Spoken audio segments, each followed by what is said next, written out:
Salve, salve, doutores! Tudo bem? Estamos juntos mais uma vez para dar seguimento ao nosso curso de redação oficial, aqui conforme o Manual de Redação da Presidência da República, terceira edição de 2018. Por isso, agora nós começamos a analisar outros documentos. Nas aulas anteriores falamos ali sobre o ofício, padrão ofício. Agora eu quero conversar com você sobre tipos de documentos. Veja na tela. Veja na tela que aí você tem aqui tipos de documentos. E turma, olha só. Eu trouxe aqui para você o seguinte. Os documentos oficiais podem ser identificados de acordo com algumas possíveis variações. Agora olha que legal, né? Agora você pode falar aqui da seguinte forma.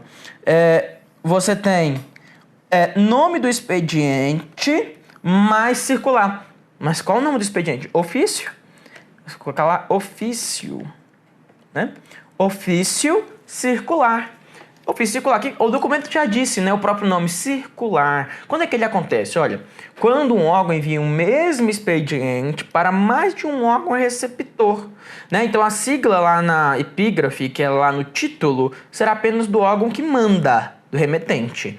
Tá? Então o ofício circular, o próprio nome já disse, é um documento que vai circular. É um ofício que ele é o mesmo documento que ele é destinado para vários órgãos diferentes, tá? Ele tem mais de um órgão receptor. Legal. Depois você tem o outro, que é o nome do expediente, que é, novamente, ofício, né?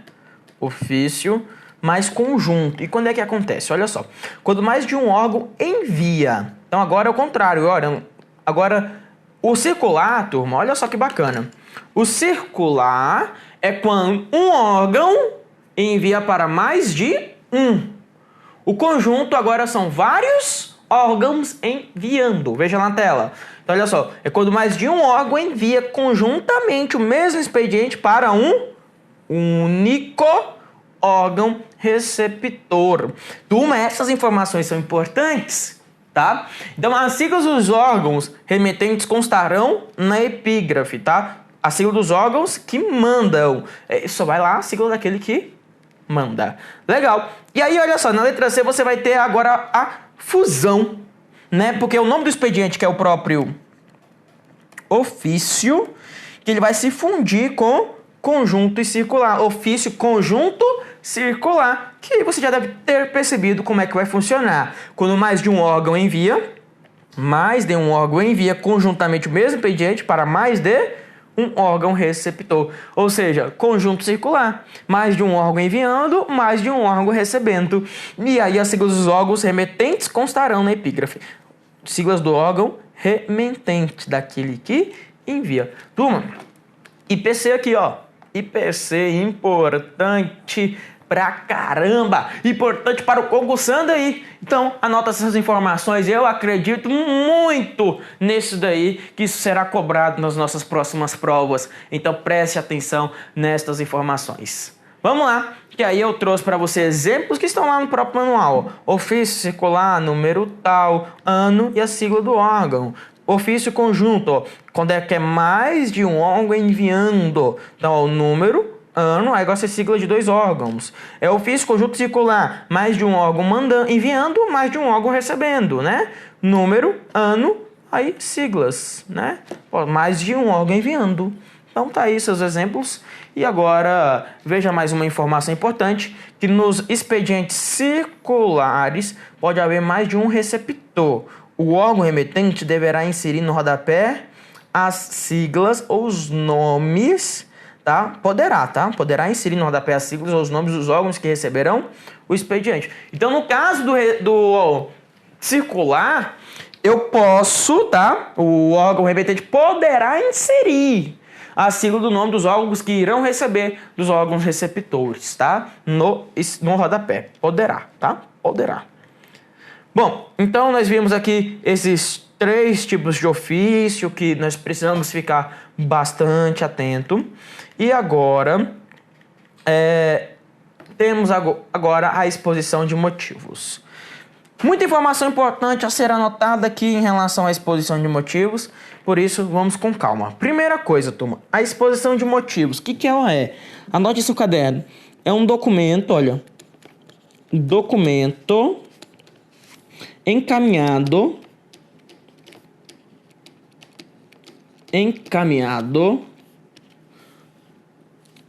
ao presidente da República, encaminhado ao presidente da República. Então, documento encaminhado ao presidente da República ou ao vice-presidente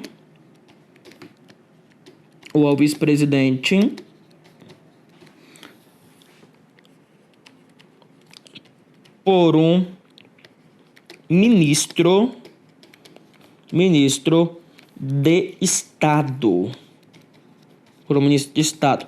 Então, pronto, olha. Exposição de motivos é um documento que é encaminhado ao presidente da República ou ao vice-presidente por um ministro de Estado. E veja mais, ó. E pode ainda ser assinado por mais de um ministro.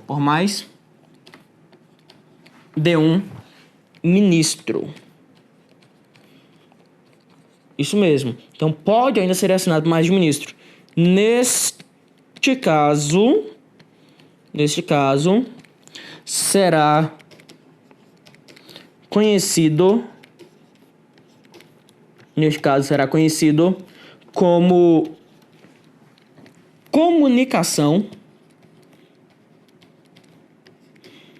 comunicação interministerial. Então, turma, o documento chamado aqui de comunicação interministerial é aquele que é enviado por mais de um ministro, tá? Então, chamamos de comunicação interministerial, é aquele documento que é encaminhado por mais de um ministério, por mais de um ministro. Turma, quais são as finalidades da exposição de motivos? Vamos anotar? Então, coloca aqui, ó. Finalidades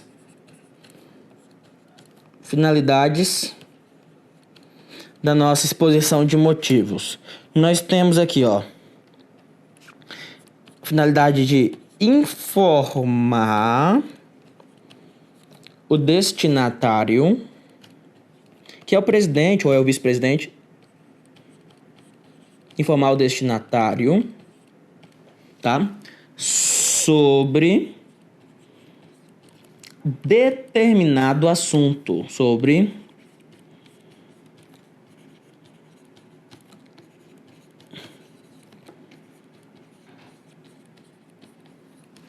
tá? Informar o destinatário sobre determinado assunto. Esta é uma das finalidades. A outra finalidade, turma, que também vamos observar, é de propor alguma medida, ou submeter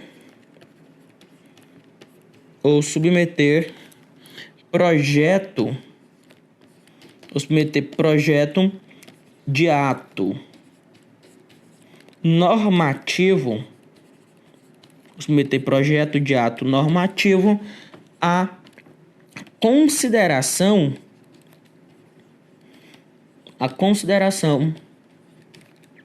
do destinatário.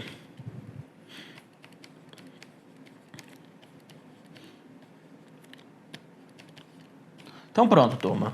As finalidades são estas aí, né? Informar o destinatário sobre determinado assunto, né? Caráter, na verdade, nós falamos que é um caráter meramente informativo. E um outro caso é propor alguma medida ou submeter projeto de ato normativo à consideração do destinatário. Eu trouxe para você aqui nessa próxima tela a forma e a estrutura de uma exposição de motivos, tá? É muito comum que o manual, ao falar de exposição de motivos, igual tá aqui, ele usa a sigla EM, tá? Pode ser que aconteça de cair na sua prova, em vez de exposição de motivos, coloque lá EM. EM significa exposição de motivos. Vamos lá. A exposição de motivos, né? As exposições de motivos devem obrigatoriamente. Turma, olha só. Aquele caso básico, né? Introdução, desenvolvimento e conclusão. Tá? Na introdução, o problema que demanda a adoção da medida ou do ato normativo proposto ou informar o presidente, né, da República algum assunto, que nós já vimos lá. Aí na letra B, que é o desenvolvimento, né, indicar a razão de aquela medida ou de aquele ato normativo ser o ideal para se solucionar o problema e as eventuais alternativas existentes para equacioná-lo, ou fornecer mais detalhes sobre o assunto informado quando for esse o caso. E da letra C, na conclusão, né, novamente, propor a medida a ser tomada ou ato normativo a ser editado para solucionar os problemas ou apresentar as considerações finais no caso de exposições de motivos apenas informativas. Então, basicamente, essa estrutura, né, introdução, desenvolvimento e conclusão. Bom, antes de dar seguimento aqui, trazer a próxima informação que eu quero mostrar para você, veja comigo aqui o próprio manual e eu quero mostrar um exemplo de uma exposição de motivos. Então vamos com calma e vamos identificar aqui uma exposição de motivos. Então tá aqui, ó, turma. Olha só, a exposição de motivos que nós temos aqui, ó. É a mesma estrutura que nós já estudamos, né, anteriormente, ó.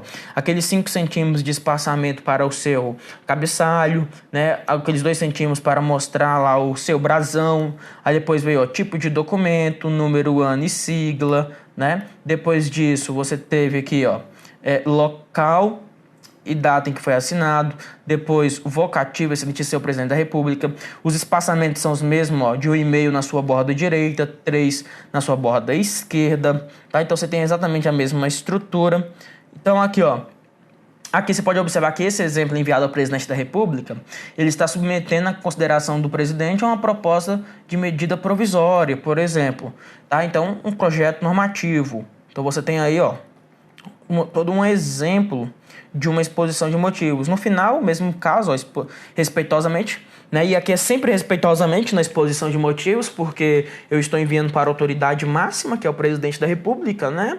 E aqui o espaço designado para identificação do signatário, que é a assinatura, nome e o cargo. Pronto, isso daí é o que você vai identificar numa exposição de motivos. Bom, voltemos aqui. E veja que agora tem uma outra informação muito interessante que o manual traz para você, que é sobre o sistema de geração e tramitação de documentos oficiais, SINDOF, né? Então, sistema de geração e tramitação de documentos oficiais. O que é isso? Olha bem, é a ferramenta, olha, uma ferramenta eletrônica utilizada para a elaboração, a redação, a alteração, controle, a tramitação, a administração e a gerência das exposições de motivos com as propostas de atos a serem encaminhadas pelos ministérios à presidência da República, tá? Então, olha só, atos que são encaminhados pelos ministérios à presidência da República. Acabamos de falar sobre quem? Acabamos de falar sobre a exposição de motivos. Então, aqui acontece essa ferramenta eletrônica, olha, ao se utilizar o sistema de geração e tramitação de documentos oficiais, a assinatura, o nome e o cargo do signatário são, olha só, são substituídos pela assinatura eletrônica, que informa o nome do ministro que assinou a exposição de motivos e do consultor jurídico que assinou o parecer jurídico da pasta, né? Então, nesse caso, você consegue substituir a assinatura, o nome e o cargo do signatário pela tal assinatura eletrônica. Isso vai acontecer nesses documentos que são encaminhados pelos ministérios à presidência da República, tá? Então, isso aconteceu aqui dentro da nossa exposição de motivos. Bom, a partir de agora, nós observaremos a mensagem. E eu anoto para você lá o que significa a mensagem para nós. O que é a mensagem? Anota aí, ó. Documento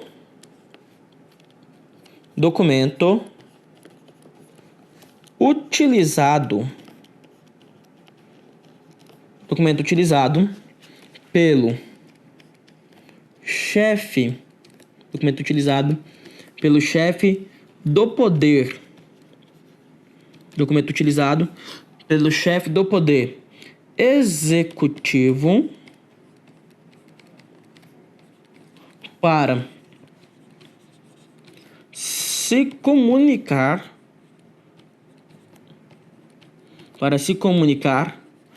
oficialmente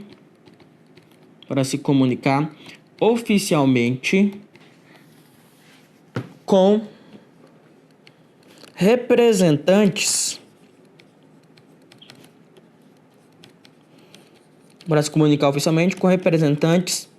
do poder legislativo. Então, olhe bem, turma.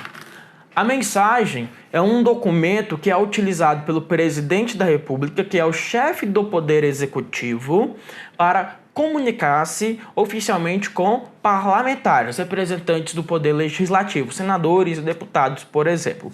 Tem uma informação que é bem interessante, temos que anotar. Veja bem, anota no seu caderno aí. A mensagem, turma,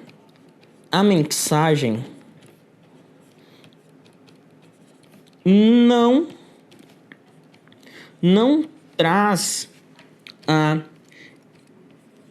identificação. A mensagem não traz a identificação do signatário. E por que a mensagem não traz a identificação do signatário? Porque a mensagem, turma, é um documento que é exclusivo do presidente da República. E nós já estudamos que documentos assinados pelo presidente da República não apresentam a identificação do signatário, porque nesse caso o presidente da República ele apenas irá assinar o documento, tá? E aí é importante também que você observe quais são as finalidades de uma mensagem. Eu preferi trazer para você aqui todas estas finalidades escritas, tá? Então olha só, são muitas finalidades, é importante que você conheça. É importante que você saiba, sim, quais são as finalidades, né, as mensagens mais usuais do Poder Executivo ao Congresso Nacional, ou seja, Presidente da República ao Poder Legislativo. Tem as seguintes finalidades. Quais são as finalidades? Vamos lá.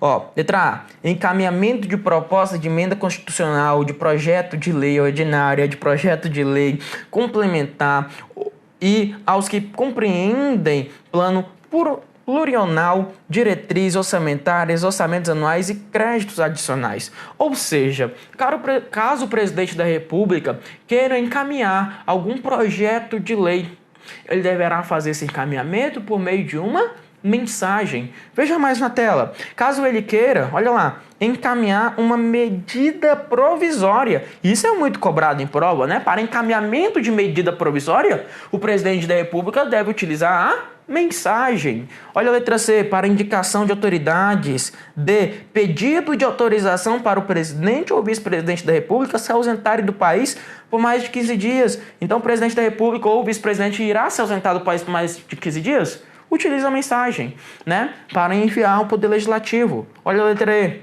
encaminhamento de atos de concessão e de renovação de concessão de emissoras de rádio e TV, encaminhamento das contas referentes ao exercício anterior, mensagem de abertura da sessão legislativa, comunicação de sanção, comunicação de veto, vai vetar alguma lei, algum projeto de lei. E aí depois existem outras mensagens remetidas ao Poder Legislativo, que é importante que você dê uma olhada no nosso manual, porque o manual ele traz essas informações aqui para você, ó. Tá aqui, ó, vamos lá. Vou colocar aqui para você quais são as informações que o manual traz aqui, ó. Mais um pouquinho. Pronto, ó, aqui, ó. São essas aqui, ó. Outras mensagens remetidas ao Poder Legislativo. São essas as outras mensagens remetidas ao Poder Legislativo. Legal. E aqui eu trouxe para você uma forma e uma estrutura. Importante ficar atento a isso também. As mensagens, o que elas contêm? Ó, o brasão, timbre em relevo, branco, tá? Então estará em relevo, essa é uma diferença. Identificação do tipo de expediente não muda, né? Mensagem, a palavra mensagem, caixa alta, né? Por extenso, um númerozinho, alinhado à margem esquerda no início do texto. O vocativo, a mesma coisa, o vocativo não muda, pronome tratamento não muda, recuo de parágrafo não muda. Texto iniciado a 2 centímetros do vocativo, aí isso daí já vai mudar, né? Então, vamos olhar aqui o próprio exemplo. O que ele traz no exemplo? Olha aqui comigo, por favor. Vamos lá. Então, nós temos aqui o nosso exemplo, tá bem aqui. Então, não é igual, por exemplo, a um outro documento. Olha o que nós temos aqui, ó. Os 2,5 centímetros de início de parágrafo, tá? Esses 3 centímetros que tá aqui é porque às vezes fica confuso. Mas esses 3 centímetros aqui é da borda, tá? E aqui para o recuo de parágrafo. E você vai dar 2 centímetros do vocativo para o início do texto. E o grande diferencial da mensagem está bem aqui na estrutura, ó. O grande diferencial está aí, no local e data. O local e data, turma, deverá ficar alinhado à direita, no final do texto, 2 centímetros abaixo do texto. Então, o local e data fica a 2 centímetros abaixo do texto, com alinhamento à direita, que foi o que escrevemos aqui para você, ó. É o que está dito aqui, que ficará a 2 centímetros do final do seu texto. Legal? Então, alinhada à margem direita. Show de bola! Nós vamos agora partir para nosso próximo documento, que é o correio eletrônico. Uma informação importante é a seguinte, é que o correio eletrônico, ele se transforma, veja bem, transformou-se na principal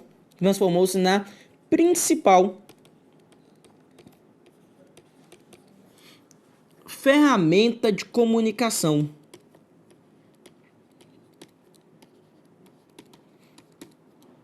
Transformou-se na principal ferramenta de comunicação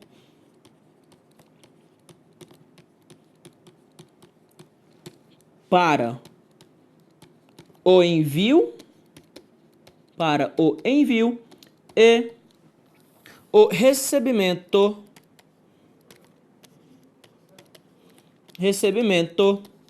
de arquivos, né? Transformou-se na principal ferramenta de comunicação para o envio e o recebimento de arquivos, devido ao baixo custo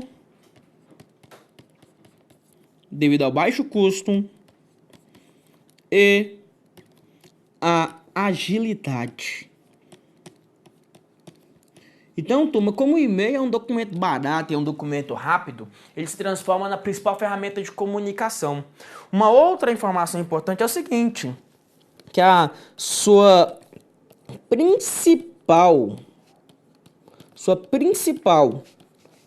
característica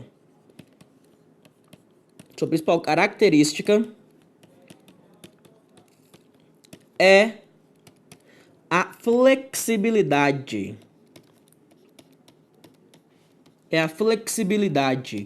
Tá? Então, a principal característica de um e-mail é a sua flexibilidade. Ou seja,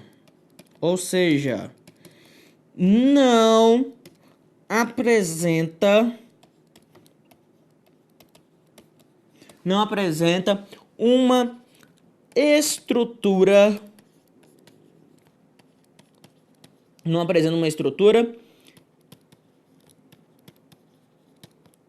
rígida, tá? Então a principal característica do e-mail é a flexibilidade.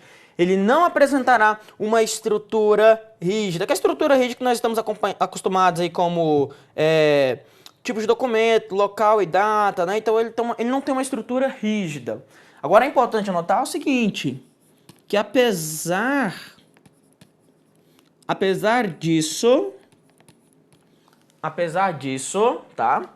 Deve seguir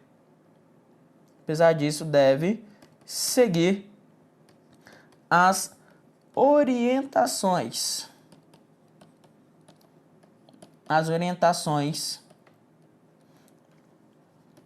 da linguagem, tá? Então, ele tem que seguir orientações da linguagem. Quais são as orientações da linguagem, turma? Uso da norma culta da língua, clareza, concisão, formalidade. Então, não é porque a estrutura seja flexível, né, porque não existe uma estrutura rígida, que você escreve de qualquer jeito. Uma outra informação aqui também, turma, é o seguinte, é que para ter valor documental, tá? É preciso ter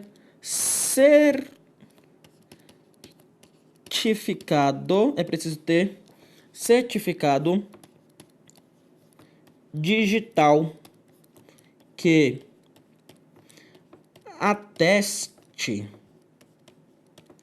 que comprove, né? Ateste a identidade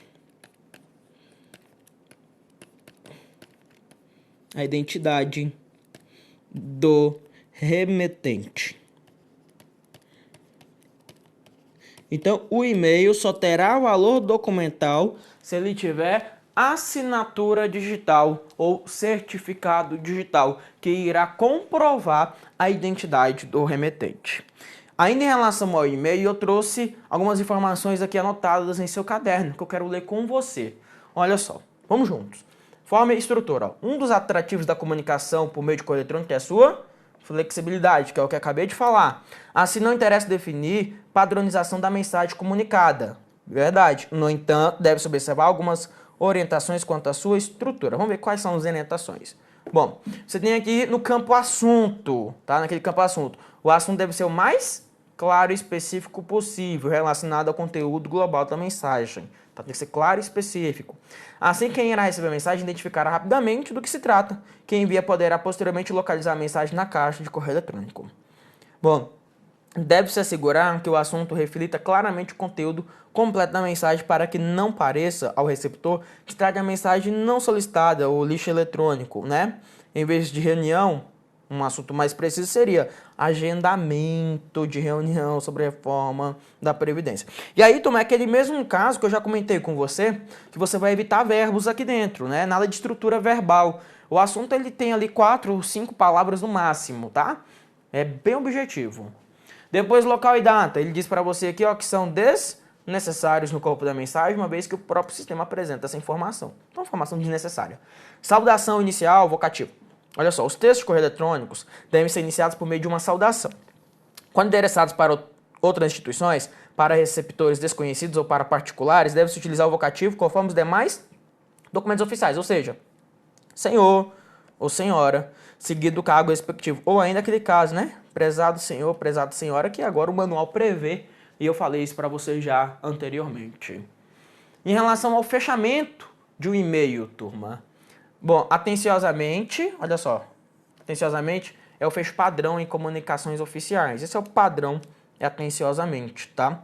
É igual também, vale até lembrar, que é bacana falar disso aqui, na mensagem, eu não falei, mas na mensagem, o fecho que eu uso é atenciosamente também, porque a mensagem não é aquele documento que sai do presidente da República para o poder legislativo, né, o poder executivo, presidente da República para o Congresso Nacional. Então ali é do maior autoridade máxima para os demais. Então sempre atenciosamente ali naquela situação.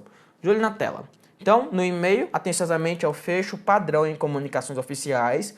Com o uso do e-mail popularizou-os o uso de abreviações como ATT. Turma, não se usa ATT, viu? Pelo amor de Deus, ó. E de outros fechos, como abraço, saudações, que, apesar de amplamente utilizados, não são fechos oficiais. E, portanto, não devem ser utilizados em e-mails profissionais. Pelo amor de Deus, não use isso daí. Professor, mas a abreviação de atenciosamente não é ATT? Não, não é ATT, tá? É um AT.TE, né? Mas, turma, não se usa abreviação de fecho, tá? Não vou abreviar fecho. Jamais. Ele diz mais, segundo parágrafo, aqui ó, no segundo parágrafo. Correio eletrônico, em algumas situações, aceita uma saudação inicial e um fecho menos formais. No entanto, a linguagem do texto dos correios eletrônicos deve ser formal. Olha só, a linguagem tem que ser formal, como se usaria em qualquer outro documento oficial, que foi o que eu comentei. Em relação aos anexos que nós podemos ter em e-mails. Bom, a possibilidade de anexar documentos, planilhas e mensagens de diversos formatos é uma das vantagens do e-mail.